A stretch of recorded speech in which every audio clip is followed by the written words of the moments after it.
of militias, 50 plus on the Ghana? African Are they in continent that are Ghana? being. Yes, literally. Look at what the deal is about.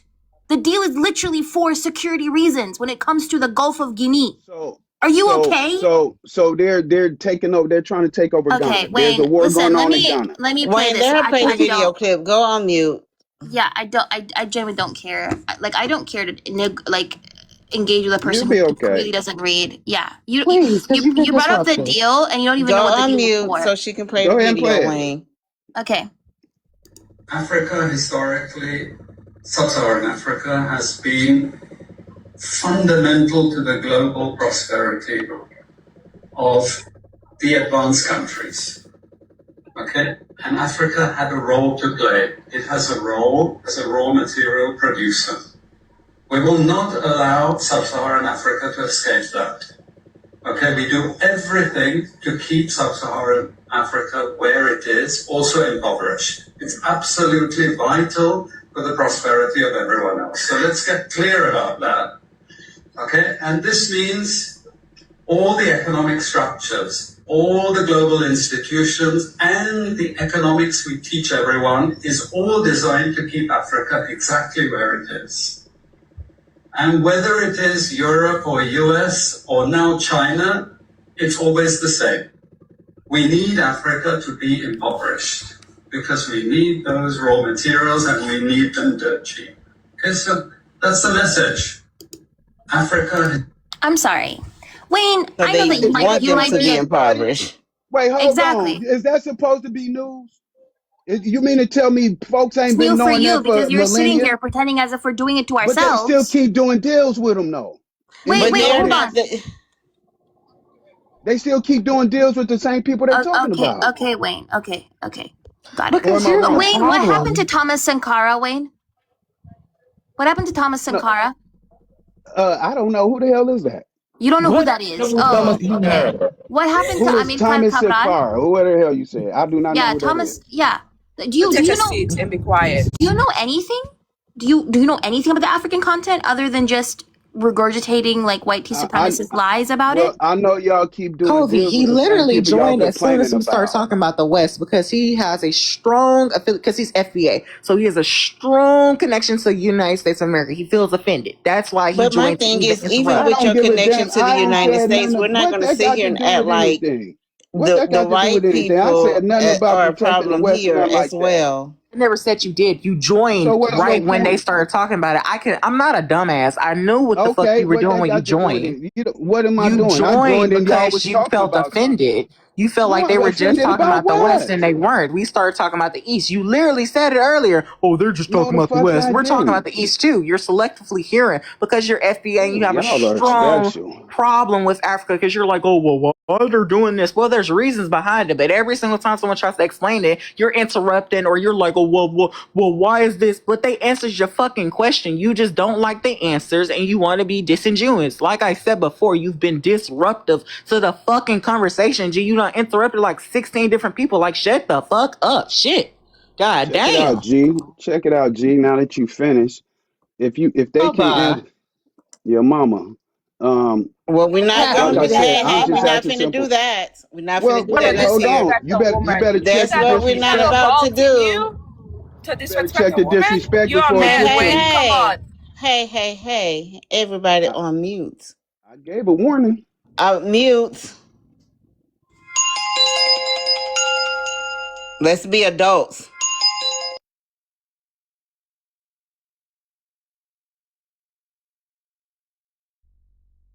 I had to disrespect her mother. That was disgusting. I don't give a fuck as his pappy She is a lame ass disrespected bitch that me. gave birth to him. Now, fuck See on what I somewhere. mean? She disrespected me. So if you disrespect me, you don't get to And you tell got me it how back to in do return, something. nigga. You gonna meet your match every single time you talk some I'm shit. good Now with come that. forward. I'm good with that. You And know what I'm I good with mean? it too. Insult a mother. You don't need to Anyway, bring the my point mother was of why y'all anybody. keep doing deals with the Why you same don't people y'all complaining apologize? about? Big Why fool. you don't apologize, Because he's too Wayne? much of Why an you bring asshole. his mother? Big man, Wayne. In Africa, we call Okay, you I'm big a, Wow. man. You since weak. my African queen But you sister asked me don't to need to apologize, I'm bring gonna a apologize. mother. You don't need to See, bring listen a to the queen. mother. in a I'm fine with debate. that. I'm fine with that. This is just how African Americans roast each other. I don't give a fuck about the mother part. That shit don't faze me. I can say the same thing about his damn lame ass. Ooh. Yeah, But when it gets to the point, it's still yeah. the biggest point of the matter is that Hello, he joined hello, to hello disrupt. Let's get back to again. the Hello conversation. again. We are all adults. Let's act like adults and have adult conversations in an adult room. This is not the playground. We're going to be respectful adults. It's early in the morning. If you haven't had your coffee yet, go get it. Maybe you need a coffee. Maybe you need to lay on the couch for a minute and talk to the ceiling and pray about it. Because the early in the morning stuff is crazy to me. If you woke up in a bad mood, just stay on mute until your sunshine shines. I don't know. Look out the window. Look at the sun. It's shining. You're up to see a new day. Breathe. Breathe. I say my piece when you're done. 'cause I gotta am. I just want to calm the room down. That's all. Because I don't understand. I don't understand. But I have to start getting ready to start trading at almost 9 o'clock. Okay, go 9:30. ahead and say your piece now. But thank you so much for having me. Thank you so much for having me. And Kobe and all the other panelists. I want you guys to know I'm not disregarding or denying what you guys are saying. My point is our leaders are also partaking. The leaders that we have now, it's not like the leaders you've stated. It's not like our people that were willing to get on alive to fight for the liberation and the freedom and the development of their countries. The MFS that we have right now, some of them are greedy MFS, okay? And they need to get out. They need to get out, okay? And I agree with what you're saying. I want my continent to rise. We already have the resources. We're already one of the richest nations feeding the entire damn MF world, and they know that, okay? So I want us to rise and be the powerful nation, one day. That's my hope and plan. But we need to get rid of the sell-out leaders. Some of them, not all of them. I some agree. Of them. That's my point. I'm not disregarding or saying, oh, what you're saying is wrong. No, I'm not. Kofi, I've been on panel with you. We've been supporting one another, but the leaders need to be blamed as well. But thank you so much. You all have amazing day, amazing morning, amazing night, whatever. Thank you once more. You take care. You too. A good day. Okay, have the day. Have a good day. Just Hold on. The combo was ow. going. I had to die down the room. Hey, mama. It's okay. Come on, combo. Let's keep it at a calm level. We're adults. It's night somewhere some of these people are, and it's early in the morning where I am. It's 9 o'clock in the morning. It might be 9 o'clock at night somewhere else. But let's be calm and respectful. I really appreciate you. Thank you. I would really, I also want to say, Wayne, thank you for uniting this panel over how goofy you are. But and I wanted to say something earlier when you were telling me, because you said you were going into the fact that, oh, it's just Okay, Africans now fighting. Portia, don't say nothing when I react. Hey, Wayne, you did bring, he said you brought the comic relief and brought them together. Take that part of it and let it ride. I gotta take it off, but it's No, good. I didn't say you had to take it all. I said just take that little end part where he said you brought them together. Anything. But Okay, when I say something, you always intervene. No, I But when said it I disrespected said me, you something say to nothing. everybody that was coming with the noise. I've been doing it all morning. What are you talking about, Wayne? You just came up here. But When he just literally Kobe in disrespected Africa me 5 and the other seconds lady ago. was going at it, I had them to go on mute for a while, and I introduced other people. What are you talking about? When they was going This at each other, gentleman, I'm arguing and talking going at about each this other's neck. fella right here 5 seconds ago when he began his speaking, he disrespected me. But Well, it's good. don't he feel disrespected, the combo man? Because Wayne, you were being extremely disrespectful, not only for me, but the other women, the wonderful women on the panel. You united this panel. That's what I'm saying. He said you united it. And me calling what you did goofy is the least I can say. He didn't call you goofy. He said what you did. Yeah. Back to the point that you said specifically about they're fighting and going there just to say Africans are just people are fighting. Again, it's the same tactic white supremacists and racists, not even white supremacists at this point. Everyone in America tried to put to our brothers and sisters, African Americans who are our brothers who live within the belly of the beast. That's something that I love to say. how they try to frame them as like violent. Oh, like that Kirk guy, Charlie Kirk. The last word he said, he died. He got unalive thinking about black men, saying like black on black crime. You know, the same racist rhetoric that they use to frame that the material condition that African Americans in America have been into, and the bad situation and the material condition that created like a lot of the violence that they're going through, and taking out and not talking about the systemic racism that they're going through the police, systemic racism and all of these things. It's similar to that when you try to talk about Africans as like people who are just fighting each other. You are taking out their history, you're taking out what's going on to them, you're taking out like the systemic things that are on a global level that are these African countries are going through, the condition, the deals, the position that these countries and these people found themselves in for even any conflict to happen in the first place. And we're trying to have like an educational conversation about how the West create the exploitation just for other people to tap in to benefit from the exploitation that and the bad situation that the West put us in. So it's really disrespectful for you to go there and to say something like that.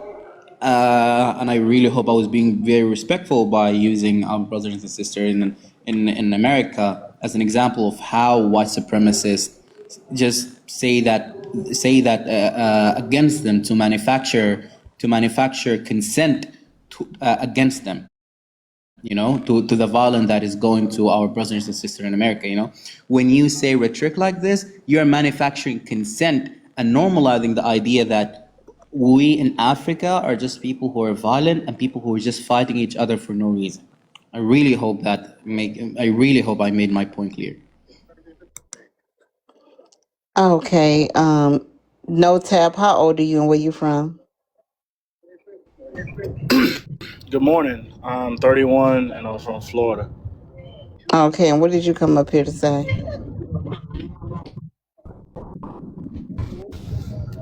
You're I'm not breaking going to up. comment on what we all already know. It's because I'm passing through the country. I live out in the countryside of North Carolina, so it might break up a little bit. Can you hear me right now? Yes. All right, good to go. So I'll be short, right? Obviously, you know, when I'm looking at the posting, you know, FBA problematic black diaspora versus the black diaspora. I definitely see some of the issues of people that are iconic, just not informed or just not right. You have a real bad connection. Very bad connection. You have to get yourself somewhere situated. Because, no, you're going in and out. It's horrible. Okay, do you want to come back to me? Yes, figure it out, sir. Yes. I was just going to say, Portia, can I go and speak real quick? Go ahead. I was just going to say, I appreciate everyone who's being patient because I can't fucking do it. It's like we didn't explain this shit like 700 times. It ain't hard. It's similar to the gang issues here in America. It's similar to the drug epidemic that happened in America. A lot of black people voted in that bill that was for the drugs and whatnot. They did not know how it would be handled and sent in. A lot of other shit as well that we voted for. So it's similar there in Africa. They're voting to get their countries fixed and whatnot. And then shit just seems to happen, you know? And then sometimes the Western powers, particularly, unalive people so they can have puppet rulers in. A lot of these countries were very stable. Libya was very stable. Sudan was very stable. Like some of these countries were booming in the 60s and 50s. And then all of a sudden, here comes America. That's why they said America and the West are big on the oppression part. The East and the Middle East are silent oppressors. They're bad, but they ain't as bad as the USA. That's all. But I guess you felt offended. But that's it. Okay. Anybody else have anything to say? Can I say something? Yes. It's like, when people have like the conversations about police brutality, and then people take all the structural issues with police brutality and all the structural issues of everything else, and then just say, well, black people are unalive than other black people. It's black on black violence. And they kind of deflect from that conversation to then dehumanize like black Americans and make it seem as if black Americans are somehow just inherently violent when that's not the case. They just erase systemic racism. That's what's happening here. When people just say, oh, it's just a civil war, oh, these people are just unaliving each other, you're basically trying to make it seem, as Combo said already, that somehow black Africans are just inherently violent and just like to destroy their own countries. Which, what type of human wants to just destroy their own country and their own community? No. That's fundamentally dehumanizing because you're removing all of the context that is leading to this destruction. Okay. Combo, you had your hand in the comments. Actually, no, but I was responding to no tap. But yeah, like I will add on Kavi's point exactly that she, of course, as always, sometimes I struggle with words. That's exactly what I wanted to say, and she said it perfectly. And we just need to not only decolonize, like, we also need to decolonize our mind and our thoughts. As an African who live in the global south and right now displaced in a neighboring country, I grew up normalizing a lot of things that I'm proud that I decolonize my mind from. A lot of language, a lot of perspective. Like I know FBAs, like someone who's identified as an FBA will understand this. Maybe he encounter a bigoted African or like who's hateful and try to say some hateful stuff toward our brothers and sisters in America and call them, oh, you're lazy, you're this and that, because it's also it's something that are being normalized. And again, like also like I would like you'll meet some of the few people who are also hateful toward Africa and be like, oh, African booty scratchers. These are also things that have been normalized within them. And both of us, but in this situation, both the FBA and both the African diaspora or like the African person are using talking points that are not for us, are white supremacist talking point that our colonizers, the people who enslaved us, the people who colonized us, the people who are exploiting us till this day are using, and unfortunately we find ourselves normalizing that language and that framework into our language, into in how we perceive things. I see some of my African brothers sometimes look at the world as from a white lens. You would see someone trying to look at things from a lens that has. So that's why we need to also decolonize our mind. And I really hope, Wayne, what I'm saying making sense. Like I really hope so, and I really hope like at least it makes sense to you and understand what I'm talking about, because you will find yourself without intention, but impact is important. It's always impact over intent. And you can find yourself, and no one is protected from this, but you can find yourself causing harm to your people, my people, and by extension, yourself too. So like I will really help for you to just be open-minded and more open-minded, and for everyone else who's listening, who think like they agree to Wayne or to some extent, or like have similar worldviews, because I'm a leftist, and people on the left, we always focus on impact and material analysis. When it comes to politics and geopolitics and everything, we don't want to separate anything. We focus on connecting things together to have a perfect understanding to what we're living in, the system and everything. And I really hope I made sense. Thank you, Maud, and thank you, host and W. Covey, and thank you for uniting the panel again. Sorry, Misty, like I told you, I'm not an up. W Thomas Sankara, he's probably one of my idols. And yeah, thank you so much for this. Also, make sure you all follow the host Of So you can course. come back. She has these lines more often. You can also follow the mod and the people that are on the panel because they go to other rooms as well. Of course. Thank you so much. You're welcome. And thank you for being on the panel. No Tap, are you ready? Yes. Go ahead. I'm trying to stay calm. So please, people, stop just getting out of hand. Stay calm, cool, and collective. It's a new day. Go ahead. No Tap. I agree. I don't really have too much more to say besides what I said earlier. And just to rehash what I said earlier is definitely within the FBA community, I realize that there are those who are just very uneducated and are bad actors. And you have those that intentionally go out of their way, and I like to call them agents of chaos. They go out of their way to try and sow discord wherever they can, wherever they see us getting along with each other and trying to work towards something.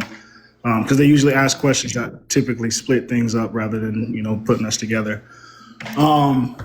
So one of the things I wanted to ask is, while we have these conversations, I think it's important because, there are some things a lot of things are being addressed as far as, informing people on the underworkings of what has been happening back over across the water in the homeland. I'm wondering, how can we create some type of community or network in which we can kind of separate ourselves from the governments that we may be serving under? Because what I realize is a decentralized movement, I think, would probably be much better. And I think that's where apps like this are definitely a benefit to us. But I think there should be some type of code, or maybe, I don't want to say an ethical code. Obviously, we need an ethical code, but maybe some type of code of communication that we use to understand, like, who's actually our ally versus who isn't. And then, what are we going to do as far as taking action to, take from each other the positives that we've seen for what has been working for our communities. Like, for example, just a little bit of research on what I've done in Ghana, right?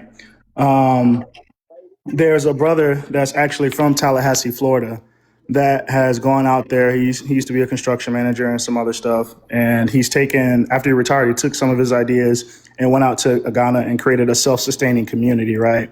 Where everything, like, the people live off the land, they have food around them naturally that grow, and it comes from what's already growing naturally out there.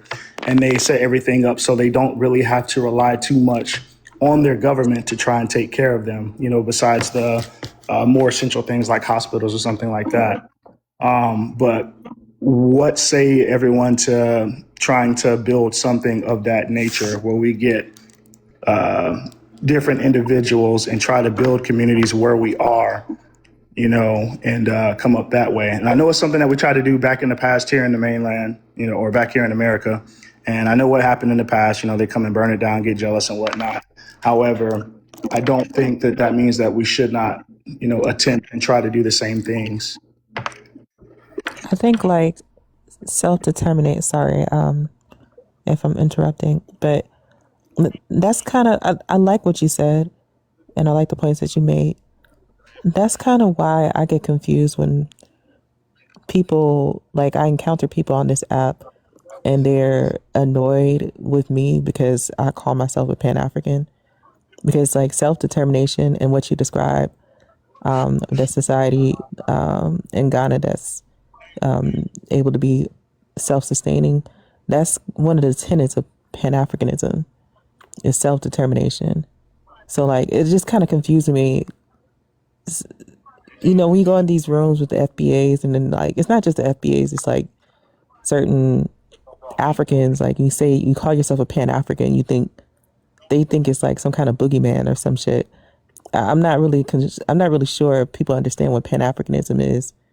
But to me, what you just said is part of, what we all should be about. Being able to cooperate with each other Black people. I would never. I think. Oh, sorry, Belle. I'm going to say this, I'm going to drop. I agree with you. I think, first of all, like, it needs to be addressed that they're two sides of the same coin. And that's why I really, really like the fact that Black Rain put this on her background. There are FBAs who are like American chauvinists, or they want to kind of like participate in that supremacy when it comes to the global South.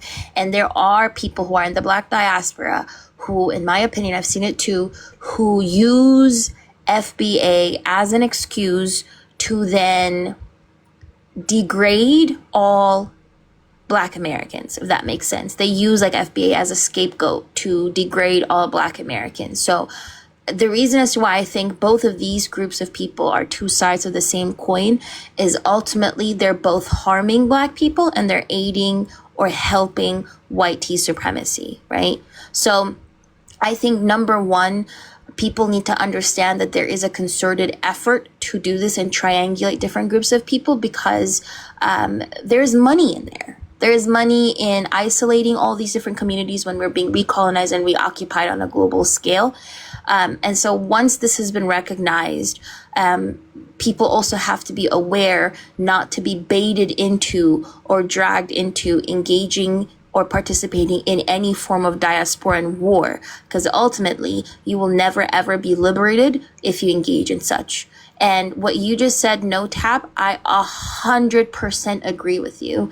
I think that people need to do more collaborative work. Also, I don't think people need to go with the mentality of, oh, well, everybody else is exploiting Africa, therefore I can come and exploit Africa.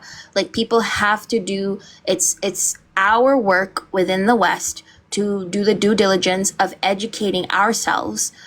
Even though I'm African, I'm still diasporan, right? So even me, I have to, or continental African, right? Because we're all African anyway. But it is our work to do it as ethically as possible. You trigger about like 15 different niggas all at once. Oh, Ain't gonna lie. Well, yeah, diasporan Africans, continental Africans, but there needs to be an attempt done to do it in a very ethical manner, so it becomes collaborative work or partnership instead of creating a hierarchy or recreating hierarchies. So what you just said, No Tap, those communities also exist in Kenya, by the way. Like I was talking to somebody who is also Black American who moved to Kenya, and he was talking about how there were a lot of people who were like him, who were in Kenya, who were establishing their own communities or who were just living there, right? Who just took their money and upped and went there. So these things can be done as long as they're done within partnerships and not hierarchical. And another thing is Swan says this. I don't know if you guys know Black Swan, amazing creator. She says this all the time, that I am a student, I am an expert, I'm a master of my experience, but a student of others. So if everybody knows that they know their experience best and they're a master of their experience, but they're going to be a student of another person's experience, which means when we're engaging with one another, we have to set our egos aside and understand that meeting one another with apathy and the lack of grace is literally what white supremacy conditioned us to do to one another.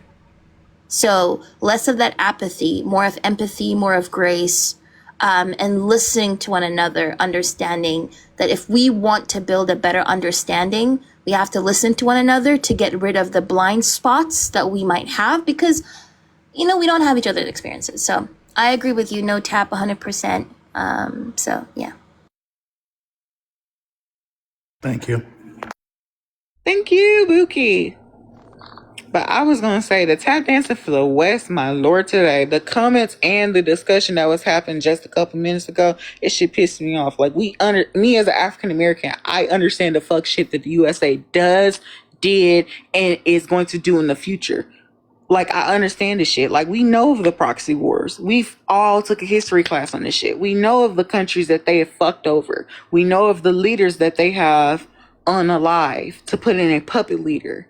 We know of this shit. And like, to deny that is really just that American exceptionalism that plays a key role in this shit. Like, that's why a lot of FBA niggas is FBA, because they're American exceptionalism. You think you're better. And another thing, when they're talking about the West, they're also talking about Western European countries as well. So that's Germany, France, Ireland, all that goodness. They play a key role in that shit too. So it's not just the USA. Don't feel offended because they say the West. They're talking about Western Europe as well. And they play pivotal roles in the dismantling and oppression of said African countries to this day. And that's why when you got the Houthis and the I'm sorry if I'm mispronouncing their names, but they are pivotal as to why that war even started off. They sowed division in some of these groups of people. These people were fine. Some of them were. And then they sowed division within it. But when we try to like, oh, well, look at the East. Look at what they were doing. Look what they were doing. Well, yeah, we understand they were doing that, but these are quiet oppressors. That was the point of our conversation. These were quiet oppressors. We understand what Wagner's doing. We understand what China's doing in the Congo. These are quiet oppressors. They're doing shit, but these are quiet oppressors. The West has conditioned these said countries to have to eat out the hand of said oppressors, and that's the problem. And with that being said, I do drop. Everybody have a nice day. Good morning, good night, good evening, wherever you are. Have a blessed day. You too, Belle. You as well. Oh my God. Why do you think? So have y'all heard an increase of people saying that they were better off under like colonization or Jim Crow? Because I've heard this, there's an increase of people, even in South Africa. There was this one woman I saw who was saying that, oh, we were better off under apartheid. And I've heard some people even say, oh, we were better off economically under Jim Crow. Have y'all even seen an increase of that type of rhetoric? No, because they know that they're gonna get roasted. Probably This is what it looks like to I'm me. gonna say this. Some people in the United States, Black Americans, agree with being under Jim Crow. You have Black people on this panel say they would rather go back to 1776, and they have to host their whole live. You have Black people on this panel being disparaging to other Black people in the United States. Yes. So my thing is, I'm not understanding why any Black person want to go back to 1776 when Black people were still enslaved. What are we talking about? Did y'all watch the movie Django? Yes, and I don't understand why Black people stand up proudly and sing the Star Spangled.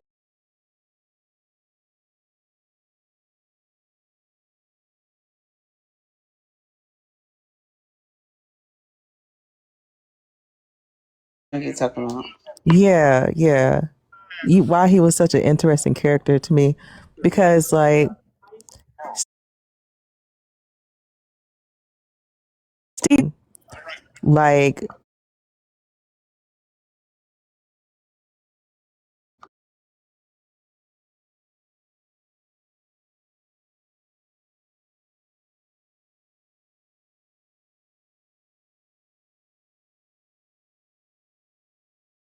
so, and he's able to do,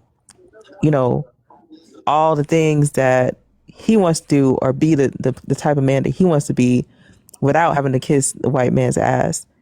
And so it's kind of like some people, although they're very few and in between, who have like a certain success within the system, they feel like those people who are working outside of the system, who are most of us who are the collective, they feel like we're coming in to kind of disrupt what they got going on. Because Stephen was sitting, I mean, he was in control of that whole shit. Like he was telling what's his name? Damn, I forgot the actor's name. The white guy that was the slave owners, how to run the whole plantation. I mean, he was the brains of that whole operation, was he not? And so Django, he's gonna come by and like disrupt that whole shit to free the slaves under his watch. I'm still stuck at people hosting lives saying they want to go back to 1776. No, How does but that it's make like sense? because that's what I'm trying to explain. There are some people who are doing exceptionally well under, or who are very few of them under such systems. You get me? Like it's kind of like Gatekeepers. say what? You talking about the gatekeepers? Would you call is gatekeeper the right word? I don't know if you call them gate. Explain why you would call them gatekeepers. As in people that have pretty much sold out the community and have access to certain rooms, organizations, things that we might be wanting to get into, resources that we need to kind of gives ourselves a legs up. And they kind of stand as the vanguard to decide who is going to get access to, those wealth building opportunities. And if you don't fit the bill that they were given or the criteria that they were given to, judge if this is going to be a good individual or are they going to, mess everything up. Yeah, kind of like and undermine the like community. that. Like I actually, there's another example, quick, because I was watching this video, because I'm paying attention to what's happening in Sudan, and there was like a clip of like an RSF. Am I able to say these words? Anyway, member, like they're doing like a G-side of like the indigenous black populations there, or what have you. So like you have like your Arab identified black people, and I'm just saying this because from my perspective they all look black to me, even though like obviously there's some people who are admixed with Arab, but you have like your Arab identifying tribes with your black tribes, and I saw this clip of an Arab individual pretty much telling the black individual, like they're fighting, right, that he's their slave, like that he is his slave. And I don't know if like it's kind of like a weird feeling, because just watching something like that, like it's almost like watching a reenactment of the generational trauma that we have had to go through. Because like I'm thinking to myself, does he know that he's an African? Or is he thinking that he's like really like the Saudis out there? Like, I don't know. I know so little about it. I'm trying to learn about, what's happening in that situation in Sudan. But my point is, yeah, I guess you can call them that, like they're gatekeepers. But they have too much power.